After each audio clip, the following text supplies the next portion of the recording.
Dans cette vidéo, nous allons voir comment résoudre l'inéquation grand I qui est exponentielle de x moins 3 fois ln de x plus 1 strictement négatif. Comme apparaît un terme en ln dans cette inéquation, il va falloir, comme d'habitude, déterminer le domaine de définition de l'inéquation. Donc on détermine ici le domaine que je vais noter di. Alors je vous rappelle que ce domaine est l'ensemble des valeurs de x pour lesquelles l'inéquation est définie. Alors pour que l'inéquation soit définie, il faut que ce qu'il y a placé en argument dans le ln soit strictement positif. Donc ici, il faut que x plus 1 soit strictement positif. Ainsi, i est défini si x plus 1 est strictement positif. Ainsi, il faut que cette condition soit vérifiée. Vous remarquez que cette condition est une équation que l'on peut résoudre. Donc, cette inéquation est équivalente à dire que x est strictement plus grand que moins 1, ce qui est équivalent à dire que x appartient à l'intervalle moins 1 crochet ouvert plus infini. Ainsi, l'ensemble de définitions de mon équation est di qui est égal à l'intervalle ouvert moins 1 plus infini. Donc vous savez que les solutions, les éventuelles solutions appartiennent obligatoirement à l'intervalle moins 1 plus infini. Résoudre l'inéquation grand I, c'est déterminer toutes les valeurs de x pour lesquelles exponentielle de x moins 3 fois ln de x plus 1 est strictement inférieur à 0. C'est pourquoi, pour résoudre cette inéquation, nous allons réaliser le tableau de signes. Donc je vais le noter. On réalise le tableau de signes donc de exponentielle de x moins 3 que multiplie ln de x plus 1 sur le domaine de définition de l'inéquation, c'est-à-dire moins 1 plus infini. Donc pour réaliser le tableau de signes de exponentielle de x moins 3 que multiplie ln de x plus 1, nous allons bien remarquer qu'il s'agit d'un tableau de signes d'un produit. Ici. Donc pour étudier le signe de ce produit, nous allons devoir dans un premier temps étudier le signe du premier facteur exponentiel de x moins 3 ainsi que le signe du second facteur ln de x plus 1. Commençons d'ores et déjà par tracer le tableau. Donc, dans la première ligne, je vais mettre la variable petit x. Et comme on veut étudier le signe du produit sur l'intervalle moins 1 plus infini, x varie entre moins 1 et plus infini. Ensuite, je vais étudier le signe du premier facteur, c'est-à-dire exponentielle de x moins 3. Je vais ensuite étudier le signe du second facteur, c'est-à-dire ln de x plus 1.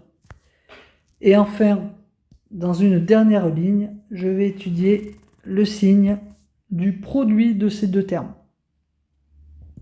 c'est-à-dire exponentielle de x moins 3 fois ln de x plus 1. Donc, je vais donc marquer produit. Alors commençons par étudier le signe du premier facteur. Pour cela, on veut déterminer toutes les valeurs de x pour lesquelles exponentielle de x moins 3 est positif. On va donc résoudre l'inéquation exponentielle de x moins 3 supérieure ou égale à 0. Cette petite inéquation est équivalente à dire qu'exponentielle de x supérieure ou égale à 3. Il s'agit donc d'une inéquation avec exponentielle. Je dois donc exprimer les deux membres de mon équation sous sa forme exponentielle. Je vais donc écrire 3 comme exponentielle de ln de 3. C'est une propriété du cours. Les deux membres de mon équation sont donc écrits sous forme exponentielle. Je peux donc appliquer la propriété du cours et simplifier les exponentielles. Cela me donne que x est supérieur ou égal à ln de 3. Ainsi, je sais que pour toutes les valeurs de x qui sont supérieures ou égales à ln de 3, le premier facteur exponentiel de x moins 3 est positif. Je vais donc placer ln de 3 dans mon tableau. Et je sais que pour x égale ln de 3, mon premier facteur s'annule. Et je sais que pour x plus grand que ln de 3, donc ici, mon premier facteur exponentiel de x moins 3 est positif.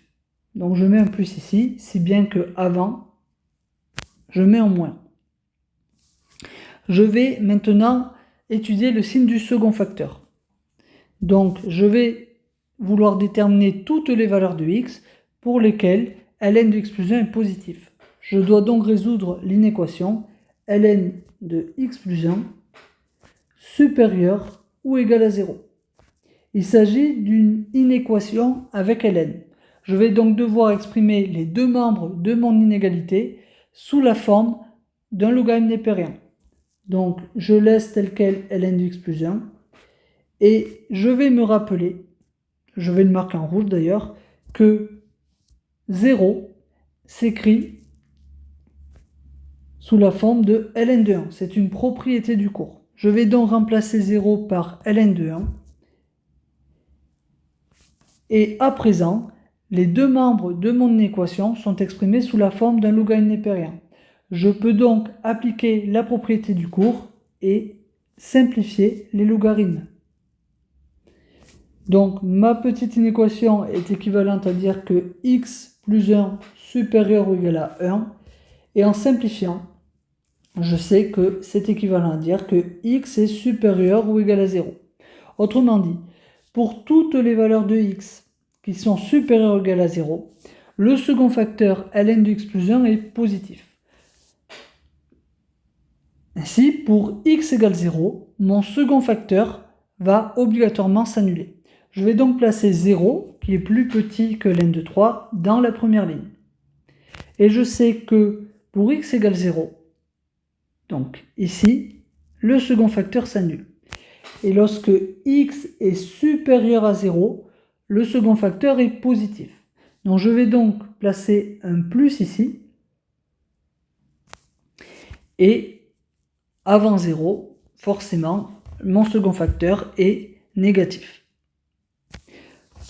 Alors maintenant, je vais tracer l'ensemble des traits de mon tableau. Alors je n'oublie pas de compléter les cases manquantes. Alors ici, on est avant 0, donc c'est un nombre négatif. Et donc ici, on est après le 0, sachant que c'était moins avant, c'est donc plus ici.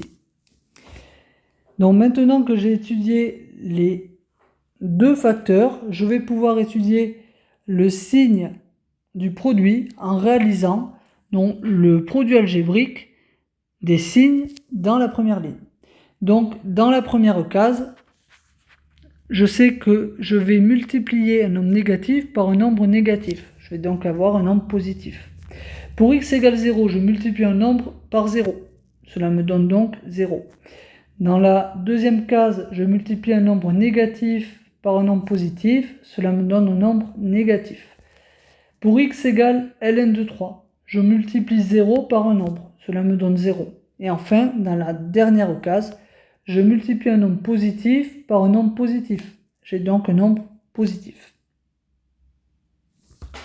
Alors je vous rappelle que résoudre l'inéquation grand I, c'est déterminer l'ensemble des valeurs de x pour laquelle le produit e de x moins 3 fois ln de x plus 1 est strictement négatif. À l'aide du tableau de signes et de la dernière ligne du signe du produit, vous pouvez voir que le produit est strictement négatif dès lors que x varie entre 0 et ln de 3, 0 étant exclu, puisqu'on a un strictement négatif, et ln de 3 étant exclu pour les mêmes raisons. Vous remarquez que l'intervalle solution 0 à ln de 3 est bien inclus dans le domaine de définition de l'inéquation. Donc ici, il n'y a aucun problème, aucune restriction à faire, et on peut conclure que l'ensemble des solutions de mon équation et l'ensemble grand S qui est égal à l'intervalle 0 ouvert, point virgule, ln de 3, crochet ouvert.